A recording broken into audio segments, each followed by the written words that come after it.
Hello friends, பலாப்பழ கல்யாண வீட்டு கேசரி தான் பார்க்க போகிறோம். இப்போ சீசன் மஸ்டர்ட் ட்ரைனே சொல்வேன். அட்டகாசமாக இருக்குங்க, சூப்பர் டேஸ்ட்டில் இருக்கும். இதுக்கு ஃபர்ஸ்ட் நான் வந்து சாஃப்ரானை வந்து கொஞ்சமாக எடுத்து வெந்நீரில் ஊற வச்சுக்க போகிறேன். ஏன்னா அந்த கலர் எக்ஸ்ட்ராக்ட் நல்லா இறங்கும். அதனால தான். அடுத்ததாக வந்து நம்ம வந்து 2-3 சுளைகள், அதாவது பலாப்பழத்தை வந்து பொடியாக நறுக்கி தனியாக கப்பில் எடுத்து வச்சுக்கலாம். மீதி இருக்க 10 சுளைகளை வந்து நம்ம அரைச்சி எடுத்துக்க போகிறோம். அரைக்கும் போது கொஞ்சம் சாஃப்ரான் வாட்டர் விட்டு அரைச்சிக்கோங்க. கலர் டெக்ஸ்டர் சூப்பராக வரும்.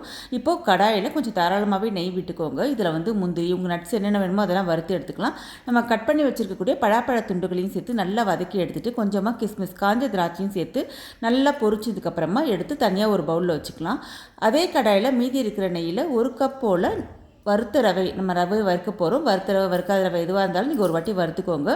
ஸோ இது கூட ஒரு சிட்டிகை உப்பு, ஒரு சிட்டிகை ஏலக்காய் பொடி ரெண்டுத்தையும் சேர்த்து நல்லா வறுத்து எடுத்துகிட்டு இப்போ நம்ம அரைச்சி வச்சுருக்கோம் இல்லையா பலாப்பழ விழுது, அதை இது கூட சேர்த்துக்கோங்க.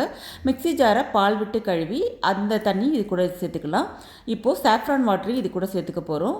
1 கப் போல் சுட சுட இருக்கக்கூடிய வெந்நீரை கொஞ்சம் கொஞ்சமாக விட்டு நல்ல ரவை வேகிற அளவுக்கு நல்லா கிண்டி எடுத்துக்கலாம். ரவை நல்லா தளன்னு கிண்டி நல்லா வெந்ததுக்கு அப்புறமா இது கூட அவங்கவுங்க ஸ்வீட்னஸ்க்கு ஏற்ற மாதிரி சர்க்கரை ஆட் பண்ணிக்கலாம். நான் 1 கப் போல் சர்க்கரை ஆட் பண்ணிக்கிறேன். ஏன்னா பழாப்பழமே நல்ல ஸ்வீட்டாக தான் இருக்கும். ஸோ சர்க்கரை ஆட் பண்ணதுக்கப்புறமா கொஞ்சம் தளர்ந்து கொடுக்கும். நல்லா கிண்டி எடுத்துடலாம்.